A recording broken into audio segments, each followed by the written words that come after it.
करता हूं। एसबीएसपी के राष्ट्रीय प्रवक्ता हैं राजभर जी, आपका धन्यवाद हमें समय देने के लिए। 69,000 पर फाइनली परिणाम आ गया है हाईकोर्ट की तरफ से और आदेश कर दिया गया है कि नई मेरिट लिस्ट बने। आपकी पार्टी क्या ओपिनियन रखती है? और आप तो शुरुआत में इन लोगों को काफ़ी भला बुरा कहते थे, 69,000 शिक्षक भर्ती वालों को। अभी क्या आपकी राय बदली या ये वही लोग हैं जो जिनके बारे में आपकी पूर्व की कोई ओपिनियन थी? देखिए विजय जी, यह मसला बहुत गंभीर है। 4.5 साल लगातार संघर्ष हुआ और मुझे बताने की जरूरत नहीं है, आपके चैनलों पर हजारों ऐसे वीडियो पड़े होंगे जिन वीडियो के आधार पर आप देखेंगे तो बहुत मुखरता से जो माननीय उच्च न्यायालय ने कहा, सेम वही बात माननीय ओम प्रकाश राजभर जी और सुहेलदेव भारतीय समाज पार्टी ने कहा। और इसी आधार पर पिछड़ा वर्ग आयोग ने भी इस बात को प्रमाणित किया कि हाँ, 69,000 शिक्षक भर्ती में गड़बड़ी हुई है। इसको नई सूची बनाने के लिए सरकार को हाई कोर्ट में अपने महाधिवक्ता को खड़ा करना चाहिए।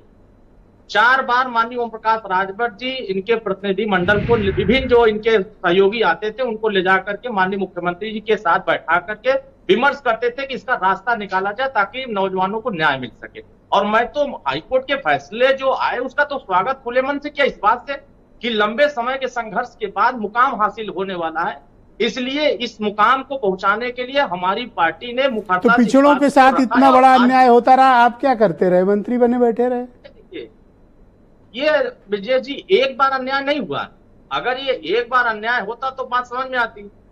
कांग्रेस की भी सरकार में अन्याय हुआ, बसपा की सरकार में भी अन्याय हुआ, सपा की भी सरकार में अन्याय हुआ।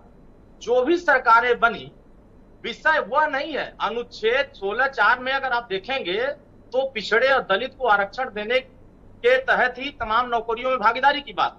आप 2013 का एक उदाहरण उठा के देखिए। 3 अक्टूबर 2013 में इलाहाबाद हाईकोर्ट ने एक आदेश पारित किया था। यही फैसला, जैसे आज फैसला आ रहा है वैसे ही फैसला 2013 में आया कि ग्रुप ए की भर्ती में यादव अपनी आबादी से ज्यादा आरक्षण का लाभ ले लिया, इनकी आरक्षण को रोक लगनी चाहिए।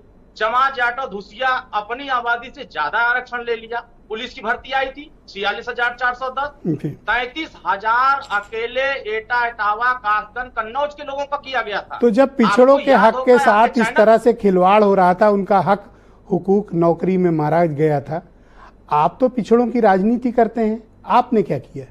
आपने इनकी लड़ाई क्यों नहीं लड़ी? हमारे विजय जी, अगर हमने इनको सही रास्ता नहीं दिया होता तो शायद आज मुकाम हासिल नहीं होता। आपने रास्ता दिया? हम लोगों ने इनको हमने प्रमुख कैसे? देखिए कैसे थोड़ा बताओ। 2017 में जब हम लोग सरकार 2017 में शामिल हुए, इनके प्रतिनिधि मंडल हमारे कार्यालयों को घेर लेते थे, लेकिन किसी दूसरे मंत्री के यहाँ जाते थे तो कोई मंत्री बाहर निकल करके भी नहीं जाता था। लेकिन तत्कालीन माननीय ओम प्रकाश राजभर जी मंत्री होते हुए इको गार्डन में जाकर के इनकी बात को सुना, पत्रक लेकर के माननीय मुख्यमंत्री तक पहुंचाया कि हाँ, इनकी ये समस्या, इसको दूर करना चाहिए। क्योंकि हम तो बीजेपी सरकार का कोई मिनिस्टर इसकी बात नहीं सुनता था, सिर्फ आप अकेले सुनते थे?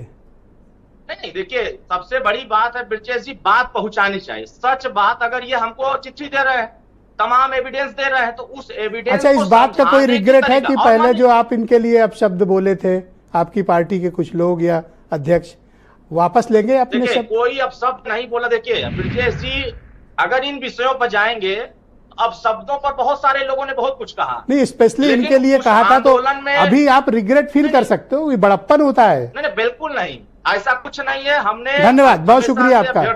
मैं विजय यादव जी को आमंत्रित करता हूं। धन्यवाद, बहुत शुक्रिया। धन्यवाद राजभर जी। लड़ाई हमेशा लड़ते आए। विजय यादव